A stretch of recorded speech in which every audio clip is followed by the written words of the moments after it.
Hi, everybody.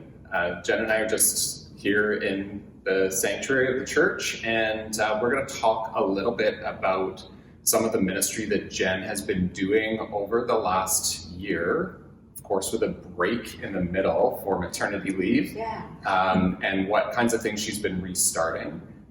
So, Jen, can you kind of let us know a little bit about how this kind of new ministry started? We received a grant from the National Church for you to work on a new ministry kind of outside of the walls of the church. Mm-hmm. And so tell us a little bit how that got started, and then we can talk about how it's shifted and continues to shift. Okay, that sounds great.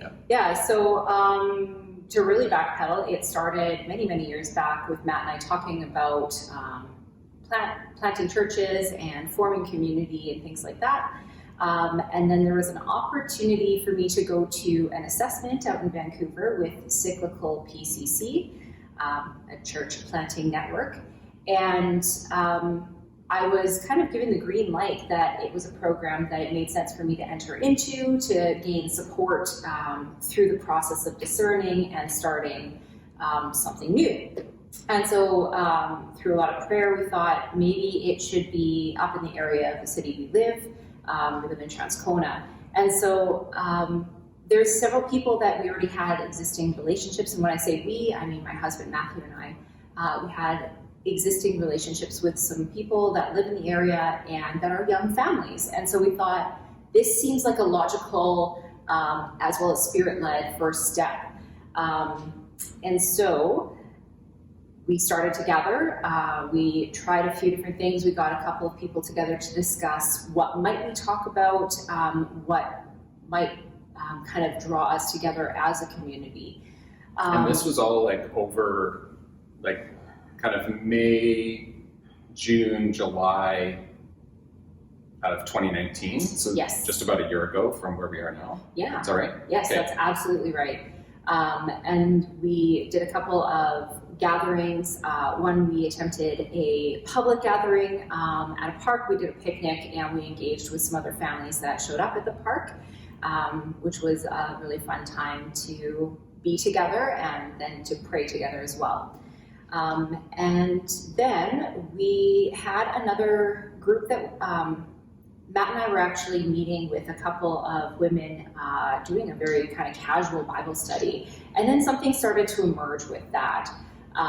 And so I'll pause there because that's a bit of the pivot. Can I say too, like about that group, this casual Bible study, we just decided to just do that. Yeah. Like it wasn't kind of like, let's figure out a church program. It was just, we knew someone who's connected to our congregation and just a sense that, you know, she might want to have some kind of Bible study, but also we thought it's an opportunity to maybe invite some people who are not even necessarily not connected to any church. Mm-hmm. And she knew a couple of people, and so I just helped kind of facilitate that. And then I tried to, I got kicked out of the group. It's basically. True. Like it's like this became a women's Bible study essentially, and they sort of said we don't like you. You're not needed anymore, which is exactly how it should work. Yes.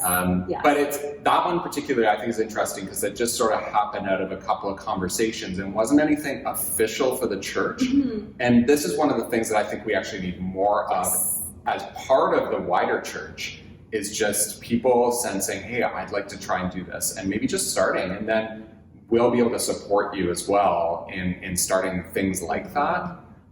That's not really necessarily part of this story, but I think it's kind of connected. It is connected with how things started to shift. And so I also have a coach.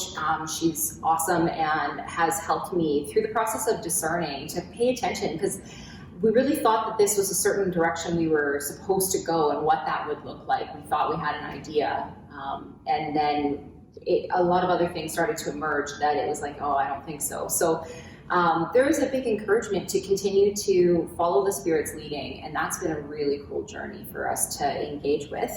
And so pivoting. So then I ended up taking maternity leave, and Jet was born, and started back up doing this cyclical work. I started at the church as the worship and community leader, in February, and I thought, you know what, let's just ease back into it. I'll take a month to get my feet wet, and then let's add cyclical back in. And that was in March, and so I had a couple of gatherings booked the same weekend that everything shut down for the pandemic. So that kind of blindsided, I think, a lot of us. And I would love to share that there was also some other conversations happening alongside that our initial families group had grown to include about 3 more families potentially. And then we ended up not being able to meet, and so it took us a while to pivot and figure out what are we going to do and how do we meet online when we have kids. So after bed was the way to go, because a Zoom call with a bunch of children seems crazy, and it wouldn't necessarily be fruitful conversation and the support that really our parents and us included need. And I think the parents you're connecting with, like we're talking really little kids, like babies and like toddlers, primarily. Predominantly like right? 3 and under. So it's not like family Zoom time with like 10 and 11-year-olds. No. Like that's possible. Sure. Feel free Yes. to do that, Thank you. That is absolutely possible. Yeah, where kids understand that, like, if they're really loud, it disrupts how the Zoom call works. But it's predominantly 2 and under. There's a couple of kids that are 3 and 4.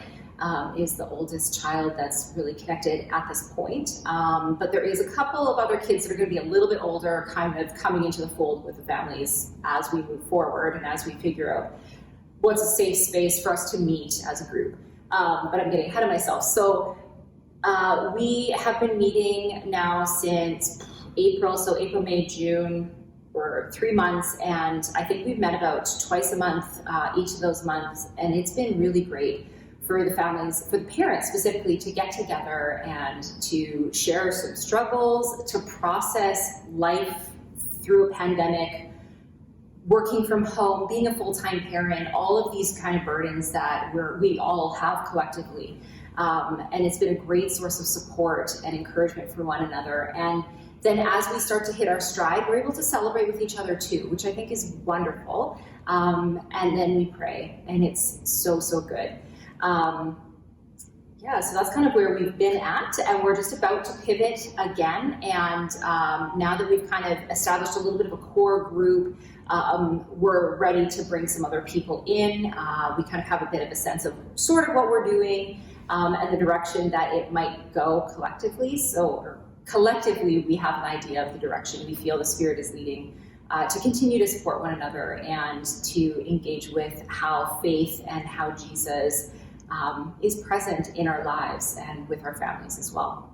Okay, so what then happened with the women's group, and now there's the possibility of other groups? And so the women's group, we have met as well online a couple of times to chat, and just the first time was really just like catch up, and then another kind of catch up and time of prayer together. And then there's a new group that has formed. It's actually kind of interesting. It's a group that used to exist when everybody, not myself included, but all of the people lived in Brandon. And it happened to kind of be like mums and daughters that were getting together, and they were reading scripture and talking about different things that intersect with faith and life, and having discussions about once a month. So we have actually been doing the Let God Send book study together, and while things were more lockdown before things started opening up, we were meeting once a week for about a month, and now we are going to every 2 weeks just to work better with everybody's schedule. But that's been really enriching to have some friends reconnect. And we're not sure exactly where that's going to lead after the book study is done, but we're going to pay attention and discern as a group with that as well. And then there is a few other groups that we have identified that there's a possibility of things starting. And I think that it's kind of interesting because as this work is happening with Cyclical and that one piece of my job, the other part of my job being the worship and community leader at Prairie, the things that we're kind of talking about for in the fall and how we're moving forward as a church with these weird constraints that we have right now, really almost are kind of blending together. or support one another. And so I'm excited to see what happens with all of that. Yeah, like I kind of wanted to throw in there too that we've had an ongoing young adult group at Prairie that's continued to meet, and they've had some meetings online as well. And often that kind of follows the school year, September to April, and then maybe a few things in the summer. And so both Jen and I have been involved in that group and kind of helping support them as best we can.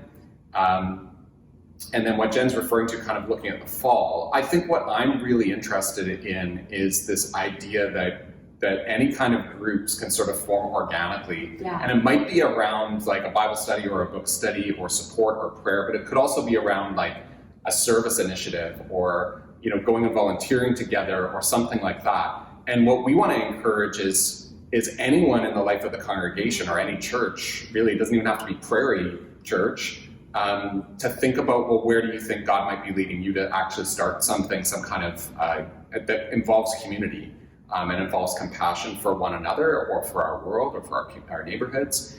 And then like come talk to us about that idea. And particularly if you kind of have people in mind, because I think sometimes we have an idea that we think is a great idea that everyone should do. And those tend to not work so well, actually. But what can be possible is if you've already had a sense and you've already had some conversations with individuals and there's a bit of excitement about it, or there's some questions people have about it, that's a great starting place. That if you have like 4 or 5 people that you can immediately think of that you think, I know they would want to do this with me, that's the potential for starting something like this. Absolutely. And then as those groups meet, and I think in particular the groups that Jen has been pulling together, the questions that we want to help the groups themselves ask, particularly those ones that are focused around scripture or fellowship or mutual support, is we want to help them ask questions like, well, what is the church really? And so when we're gathered together in a small group and we're praying together, we're reading the Bible together, and we're in fellowship with one another, then we are actually being the church together. So we might not be showing up at a worship service, but maybe we're worshiping together as this group. And so what does that mean, and how do we understand that? And so some of those groups might always retain a connection to like a home church, and that might be Prairie or it might be another church. But we kind of think as well, in the work that we've done with church planting, that there's also opportunities where the Spirit starts to move a particular group that might have started to something more actually than a connection to their local church. And so we're really interested in helping those groups discern and see where the Spirit might lead them, acknowledging that maybe one of those groups becomes its own house church, or maybe it ends up a network of house churches, or maybe something entirely different that the Spirit does within those groups. And I think you'd be really surprised, because I've had an opportunity to hear lots of stories in Canada and the United States of these kinds of things starting. And often those stories are not a structural top-down, the church had a vision and a strategic plan, and then we put all of this implementation into place. Those exist, but in lots of places, it's these starting of small things by individuals, and then they sense, oh my goodness, I think God is leading us to start this whole new thing, like open up a soup kitchen, or open up there's a soup business actually that opened in Ontario. And they're not at their own church, but they've created this whole nonprofit organization that helps people. I think by making soup, they provide jobs, like actually pay. Cool. More. It's the Raw Carrot. Oh yes. Yeah. Yeah, it's So absolutely. So I would just say like go and check it out. But supporting, providing jobs for people, and for people who struggle to get jobs elsewhere. I think it's just such a beautiful thing. Love that. And we're not saying like, oh, we want to launch this big thing that's going to start all these new things. What we want to do is we want to help the groups discern where the Spirit is leading them. Amen. So if the Spirit is leading them to say, well, we want to be a group that meets monthly to pray and read the Bible together, and maybe the members of the groups all go to different churches. Yeah. Awesome. We've actually had people in our congregation who've been part of groups like that, which they had people, Christians, who get together once a month or twice a month and support one another, but their main congregations are all different places. But what we want to help groups do is figure out for themselves where God might be leading them, and be open to maybe there's a big idea, or maybe there's really acknowledging what the ministry is of that group and figuring that out together. So I think that's what I'm interested in. Anyways. Yeah, and I'm very interested in that as well. I really enjoy what has been happening and where that's going to unfold with like the work I'm specifically doing. But I'm excited to encounter other people who are going to embark on that journey.